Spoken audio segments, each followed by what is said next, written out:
Engine coolant sounds like a summertime job, but it's important to keep this topped up over winter because antifreeze is vital for your engine. Not sure how to add antifreeze?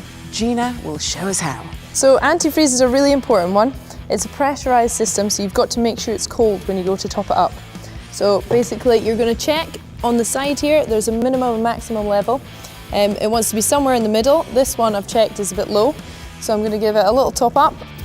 I've checked that it's cold and popped the lid off, and I'm going to try to aim that in there. There you go, I've had a little spillage, but cap back on and mop up any mess that you made. And basically you just want to have a double check that it's in between the maximum and minimum on the side. Perfect.